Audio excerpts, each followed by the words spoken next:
날씨가 뜨거운 어느 정오 무렵 아브라함이 자기 장막문 앞에서 졸고 앉아 있었습니다. 그러다가 문득 눈을 떠보니까 앞에 세 사람이 서 있었습니다.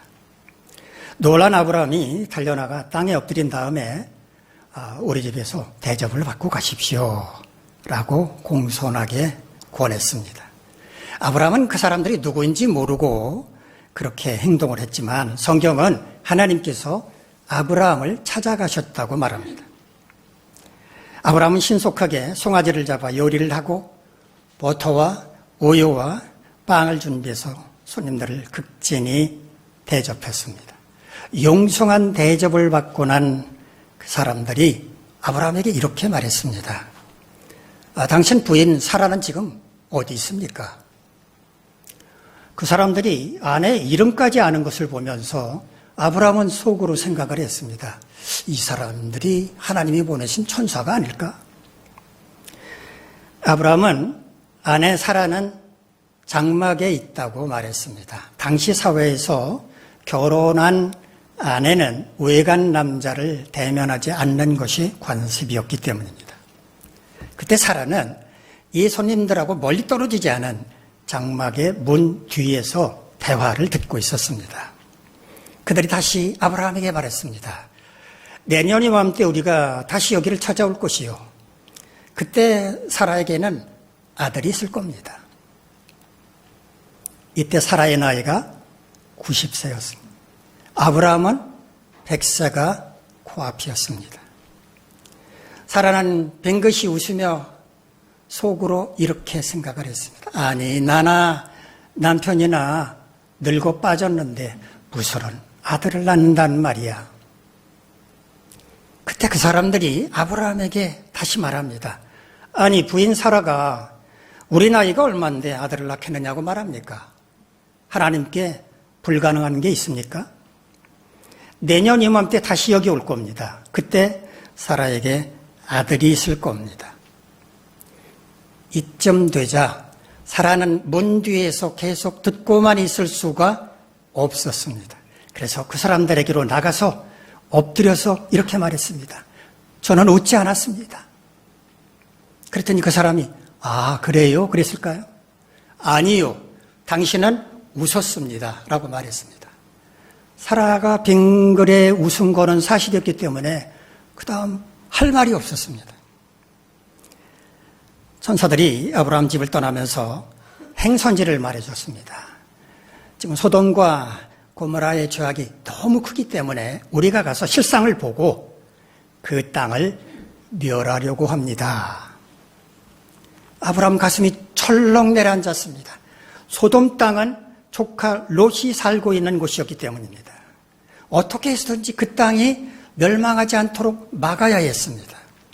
그래서 아브라함은 천사들에게 말했습니다. 그 땅에 의인이 한 50명쯤 있다면 악인들과 같이 그 땅을 멸하는 것은 안 되지 않습니까? 그 땅을 용서해 주실 수 없습니까? 그랬더니 천사들이 아주 흔쾌하게 대답을 합니다. 아, 그래요?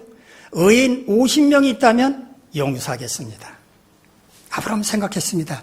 야, 이거 소돔 땅에 50명이 없으면 어떡하지? 협상을 하기로 했습니다. 저 40명이면 안 될까요? 천사들이 말한 40명? 오케이. 40명도 됩니다. 너무 선뜻 대답이 나오니까 아브라함이 점점 조급해졌습니다. 30명이면 안 되겠습니까? 30명? 좋아요. 의인 30명 있어도 그 땅 멸하지 않겠습니다. 아브라함이 또 협상을 합니다. 20명이면 안 되겠습니다.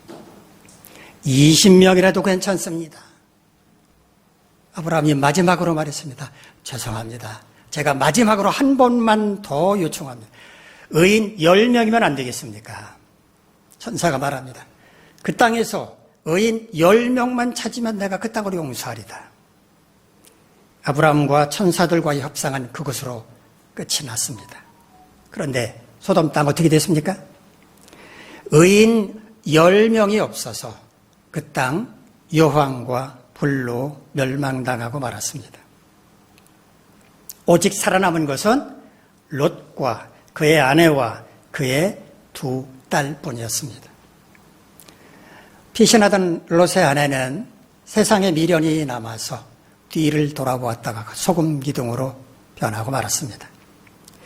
만약에 아브라함이 마지막 천사들과 협상을 할 때 의인 10명이라고 말하지 않고 롯 부부 2사람, 딸 2, 의인 4명이면 안 되겠습니까? 라고 말했더라면 어땠을까요?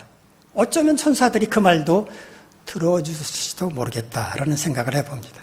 왜냐하면 베드로후서 2장 7절 말씀을 보면 무법한 자들의 음란한 행실로 말미암아 고통당하는 의로운 롯을 건지셨다라고 말하고 있기 때문에 적어도 롯의 가족들은 의인이었다고 볼 수 있기 때문입니다. 오늘 본문은 하나님께서 예루살렘 거리에서 정의를 행하며 진리를 구하는 자를 찾으신다는 내용인데요. 함께 본문 가운데로 들어가서 그 내용부터 확인해 보도록 하겠습니다. 자, 우리 본문 1절 말씀 한번 같이 읽겠습니다. 시작. 너희는 예루살렘 거리로 빨리 다니며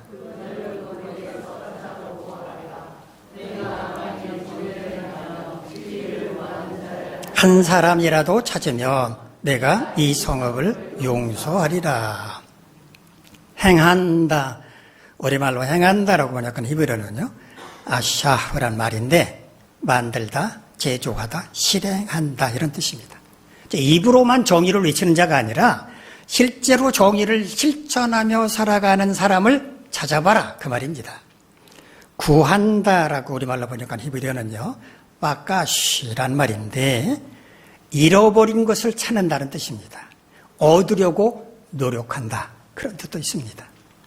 잃어버린 것을 찾으려는 절박한 심정으로 진리를 추구하는 사람이 있는지 한번 찾아봐라 그 말입니다.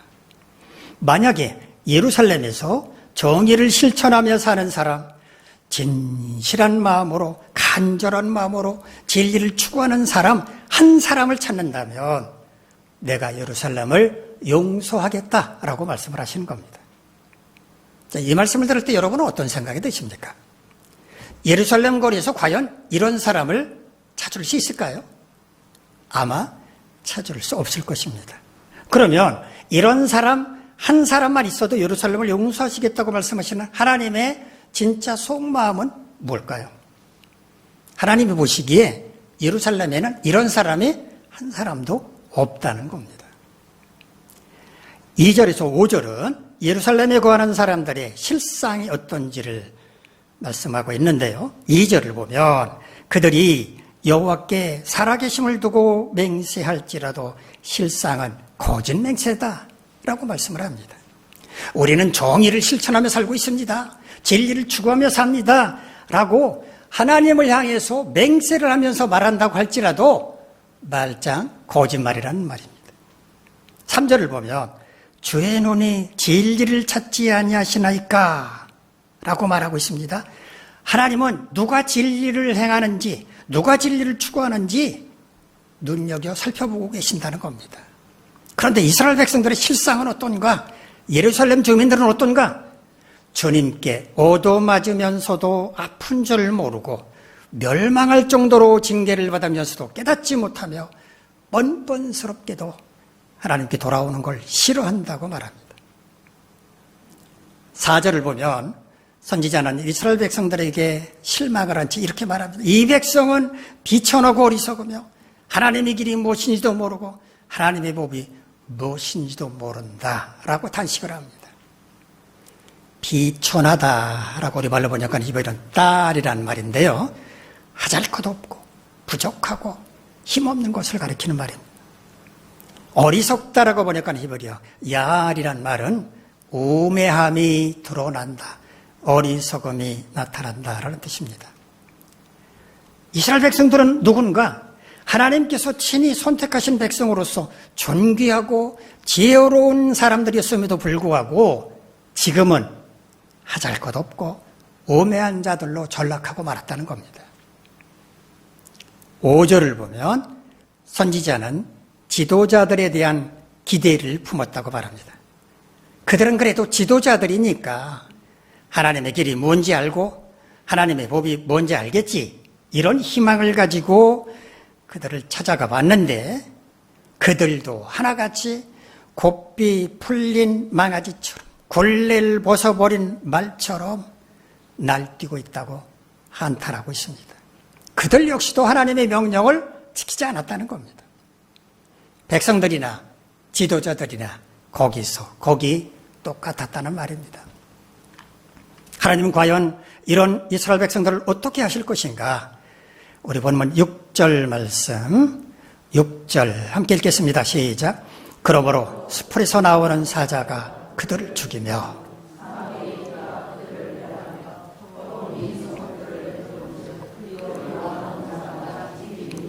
이는 그들의 허물이 많고 반역이 심함이니이다. 하나님은 맹수도를 통해서 그들을 심판할 거라고 말씀합니다. 숲에 숨어있던 사자가 뛰쳐나와서 그들을 죽이고 사막의 이리가 그들을 멸할 것이며 표범이 그들을 찢을 것이라고 말합니다. 그들은 왜 이처럼 비참하게 심판을 받아야만 하는가? 그들의 허물이 많고 반역이 심하기 때문이다 라고 말합니다. 허물이라고 우리 말로 번역한 히브리어는요, 바샤란 말인데 반역하다, 배반한다는 뜻입니다. 허물이란 뜻하고는 조금 다르죠. 반역이란 히브리어 메슈바라는 말을 번역을 하는 건데 신의가 없는 것, 변조라는 것을 가리킵니다.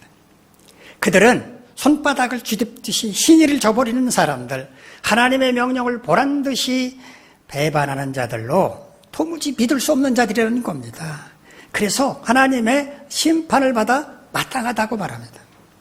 하나님은 그들을 향해서 긍휼과 자비를 베푸실 마음이 전혀 없고 맹수들에 의해서 죽임을 당하도록 내버려 두실 것이라고 하는 말입니다. 하나님은 기쁨으로 이스라엘 백성들을 선택해서 존귀한 하나님의 백성으로 삼아주셨습니다. 그들이 지킬 율법도 주셨고 그들이 가야 할 길을 선지자를 통해서 미리 알려주시기도 하셨습니다. 마치 눈에 넣어도 아프지 않을 만큼 귀한 옥동자를 낳은 다음에 금이야 오기야 키우면서 기대를 잔뜩 품었는데 이스라엘 백성들은 하나님의 그 희망, 기대를 저버렸다는 것입니다. 하나님께서 원하는 삶을 살지도 않았고 정의를 실천하지도 않았으며 진리를 추구하지도 않은 채 제멋대로 하나님을 등지고 마음대로 살았다고 말합니다. 옥동자와 같았던 그들이 망나니로 변한 것입니다. 하나님의 사랑을 받던 그들이 하나님의 심판의 대상이 되고 말았다는 말입니다. 그러나 하나님은 그들을 향한 희망을 버리지 않으십니다. 마지막 희망의 끈을 놓지 않으십니다.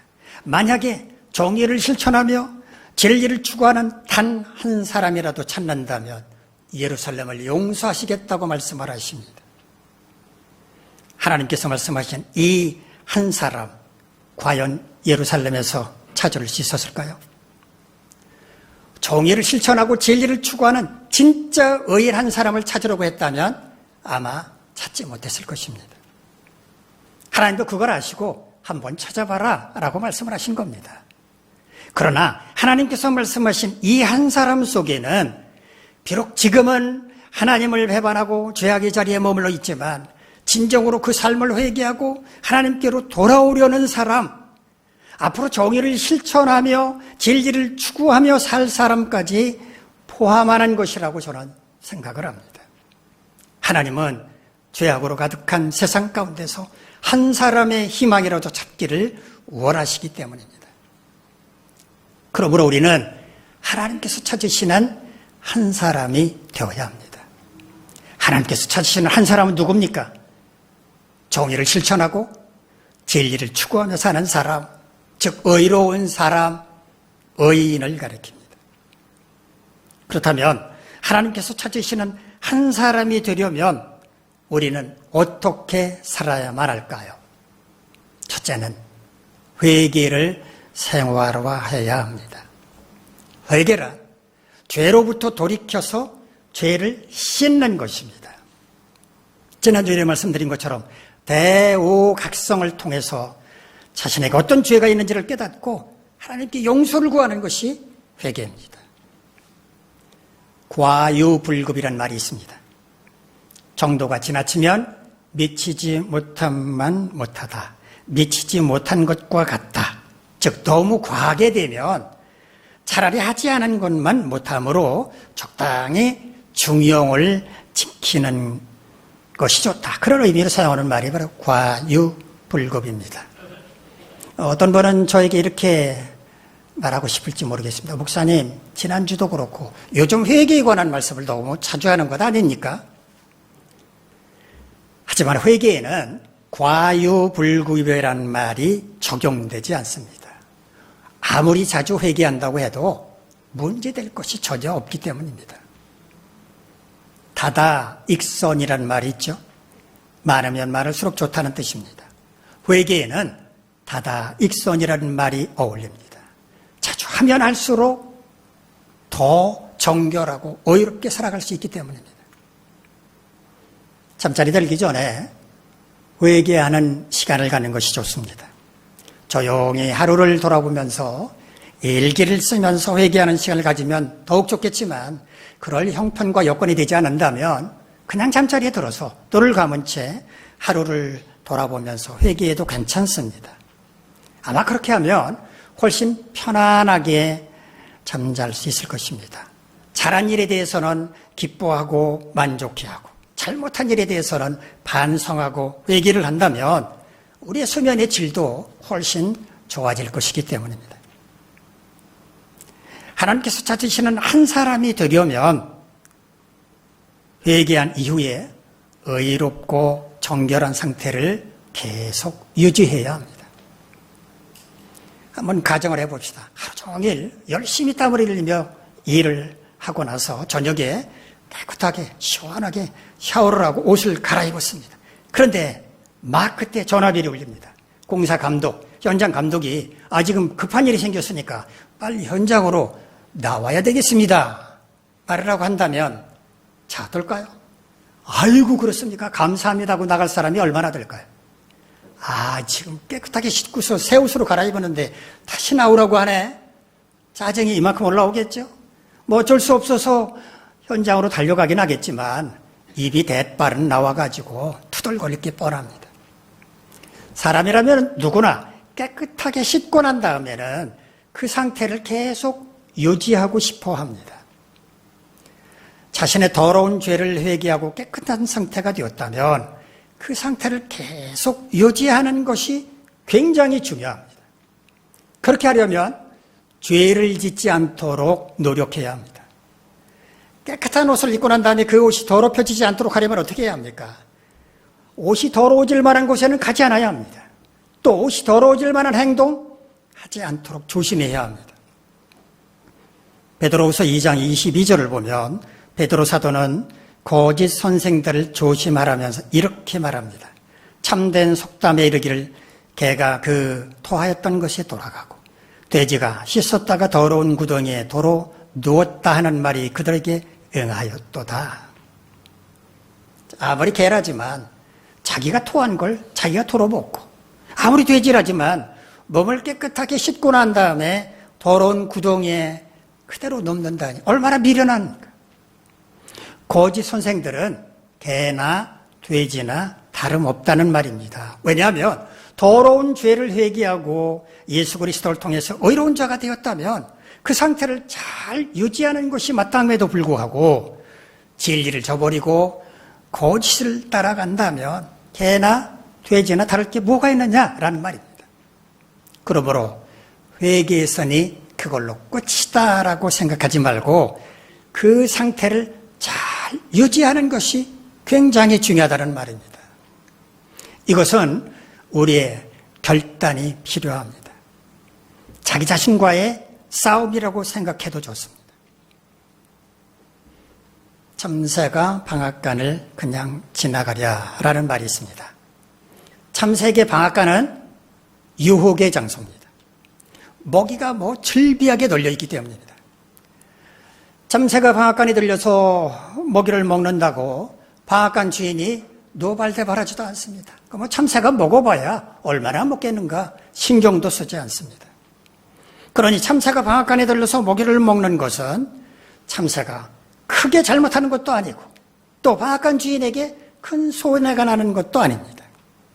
그렇다면 참새가 방앗간을 그냥 지나가랴라는 이 말이 왜 생겨났는지 생각해 볼 필요가 있습니다.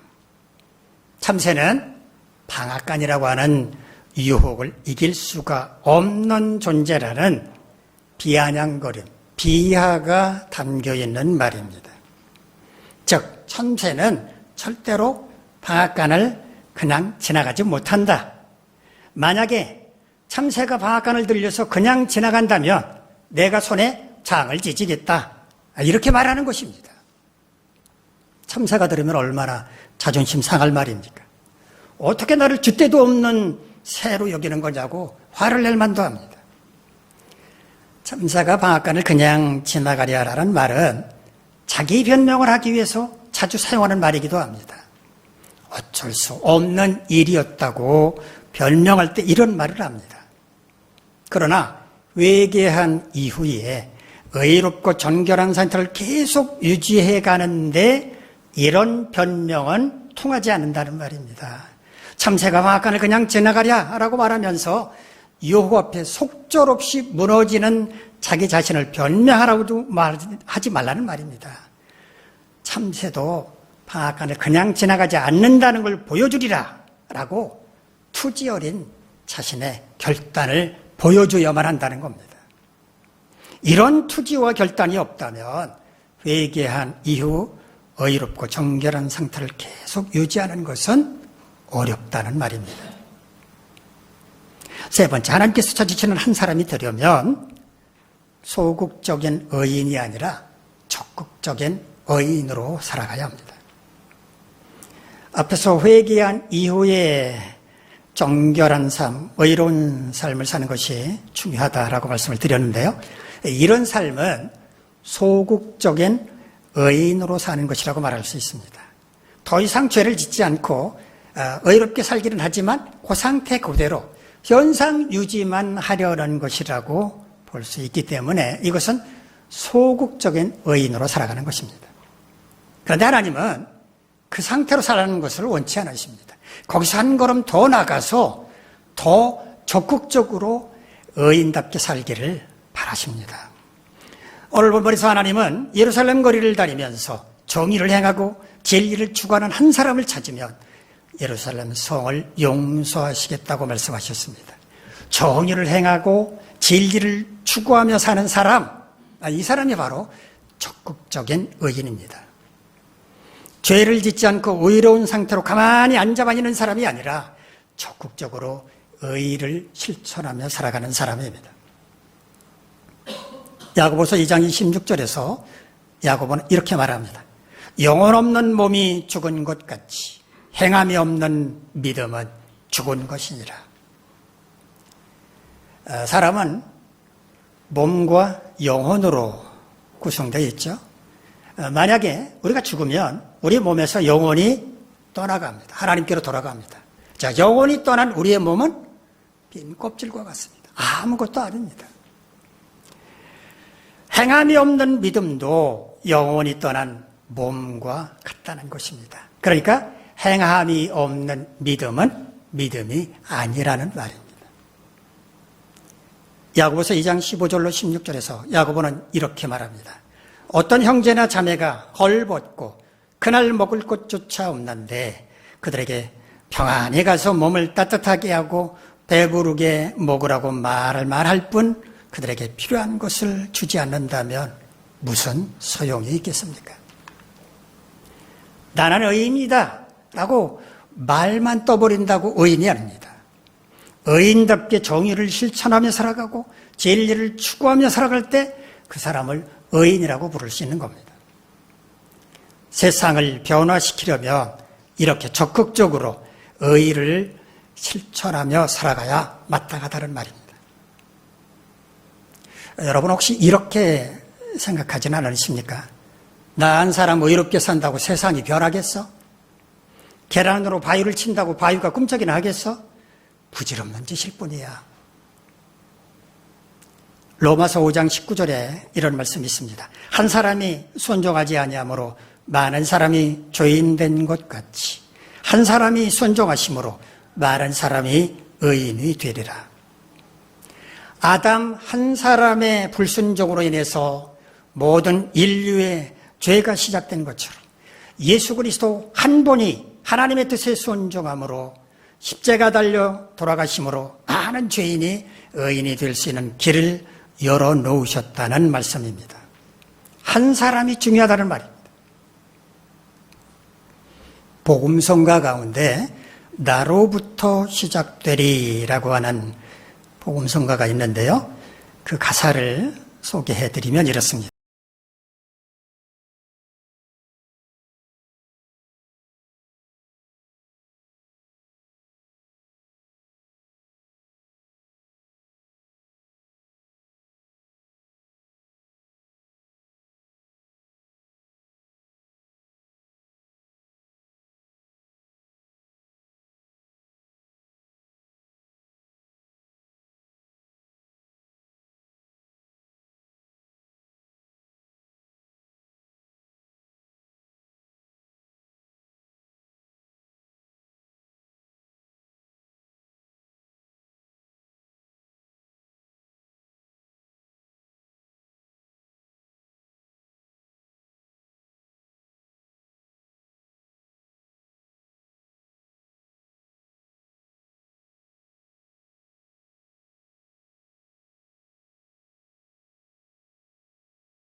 회복은 나로부터 시작될 것이라고 하는 믿음의 고백입니다. 다 한 사람 변하면 얼마든지 세상도 바꿀 수 있다는 것입니다. 우리가 하나님께서 찾으시는 한 사람이 되려면 어떻게 해야 합니까? 첫째, 회개를 생활화해야 합니다. 과유불급 아닙니다. 아무리 자지우 회개해도 전혀 문제될 게 없습니다. 오히려 다다익선, 자주 하면 할수록 더 좋습니다. 둘째, 회개한 이후 의롭고 정결한 상태를 계속 유지해야 합니다. 다시 죄로 돌아가지 않도록 자기 자신과의 싸움을 싸워야 합니다. 셋째, 소극적인 의인이 아니라 적극적인 의인으로 살아가야 합니다. 말로만 의인이라고 떠벌릴 것이 아니라 의인답게 정의를 실천하고 진리를 추구하며 살아야 합니다. 하나님은 오늘도 타락해져만 가는 세상, 어두워져만 가는 세상을 변화시킬 한 사람을 찾고 계시는데 바로 여러분이 하나님께서 찾으시는 그 한 사람이 되시기를 간절히 바랍니다. 기도하겠습니다. 자비로우신 하나님, 우리 모두 하나님께서 찾으시는 그 한 사람이 되게 도와주시옵소서. 예수님의 이름으로 기도하옵나이다. 아멘.